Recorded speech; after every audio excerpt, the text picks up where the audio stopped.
Hello, Liverpool. Are we okay? Yeah? Good stuff, good stuff. I'm all right. I'm not, actually. I've just given up on my dream recently. And people say you should never give up on your dream. No matter how far away it seems, never stop chasing it. But I just don't think I'm ever going to be a professional footballer. And it hurts because you might snicker at it, but back in my youth, I was an all right player. I was. I went to all the trials and the tryout days, but the clubs always had their excuses, you know. They'd say, "Danny, you just don't have the stamina," or "Danny, you don't have the tactical sense," or this one, "Danny, you're in your mid-20s and you're flirting with several weight-related illnesses. Please see the club doctor." But the thing is, right, no matter how much I would have loved to play football for a living, who wouldn't? I don't think I would have enjoyed it, you know, because football's changed so much. Like, the money, for one thing. There's crazy amounts of money in football. Players getting paid £200,000, £300,000 a week. It's ludicrous. I'd never accept a salary like that. Not in a million years. Well, you have to adjust for inflation in a million years, so depending on what the economy's like. But in this day and in this economy, I wouldn't take that salary. 40 or 50,000 pound a week is more than enough, you know. And the politics in football as well. It's crazy. There's so much politics, back and forth. I wouldn't have been able to keep up with it. Also, I wouldn't have been able to keep up with any of the players on the pitch. Not one. I've seen them train. They do this thing in training where the players run. And I was like, what? Like, what's that all about? So I thought, at 26 years old, it's probably a good time to call it a day on those dreams. But whenever you do that, you're kind of losing a part of yourself there, you know? That's part of you that you're just throwing away. And so you need to find something else to fill the time and occupy your mind. And I did that, coincidentally, through football. See, I developed a very strange interest in the origin of one particular name. I was watching a match a few years ago. It was a Leicester match. And they had a player in midfield called Danny Drinkwater. And every time I seen him on the ball, I thought to myself, how the fuck do you get a surname like Drinkwater?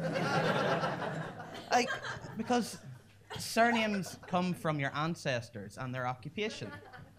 But what were the Drinkwaters doing to get that name? It doesn't make sense. A name like Smith makes sense. If your surname's Smith, your ancestor was a blacksmith. If your surname's Nutter, your ancestor gathered nuts. Or headbutted people. Either one works. If your surname's Thatcher, your ancestor decimated the steel, shipbuilding, and mining industries. And turned the industrial north into a shadow of its former self. That's how surnames work. But how does Drinkwater work? I was determined to spend all of my time and effort trying to figure that name out. I was determined. Because what I did find out was that if you spend all of your time and effort talking about a surname and drinking water, people are going to think you're absolutely fucking nuts. And I got a lot of strange looks at in that time of my life. Got that one, yeah. Definitely got that one a few times. So I needed to, change my outlook. Something a bit more broader that affects everyone. And I did. I found that. So from now on, I am going to devote my life to trying to figure out why people who vape are sometimes a little bit dickish. Sometimes. Now, I got involved in this when I noticed that people who vape don't really have a sense of personal space. Smokers, whenever they want to smoke, they'll go away and smoke. Vapers won't do that.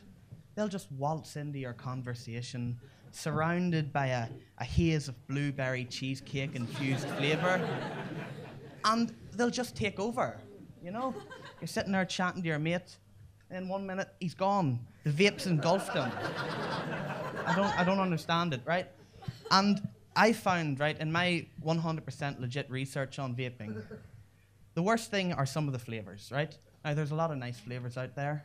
Strawberry, mint, salted caramel, I hope.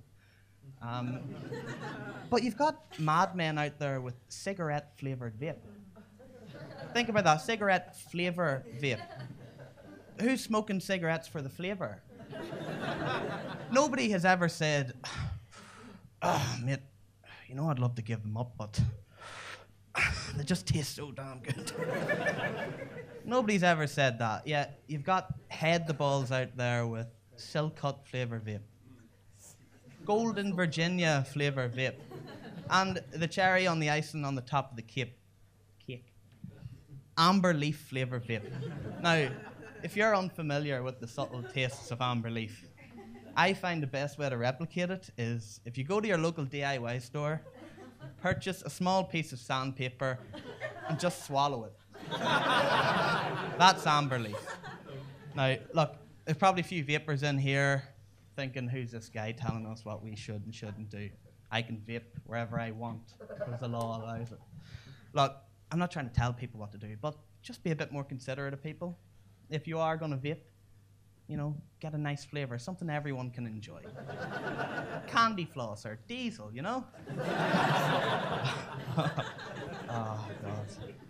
I do love diesel. Do you not love, like, getting out of the car in the filling station and just, like, taking it all in? Oh, it's beautiful. Oh, so good. Sorry, I get a wee bit dizzy when I start thinking about diesel. Oh, God, sorry, I get a wee bit dizzy when I start thinking about diesel. Sorry, I get a wee bit dizzy when I start thinking about diesel. That's happened again. Guys, I think I'm going to have to call it a night there. I've got the diesel dizzies, as we call it. I've just remembered I have a date with a jerry can, so I need to pop off here. You've been really good. Thank you very much.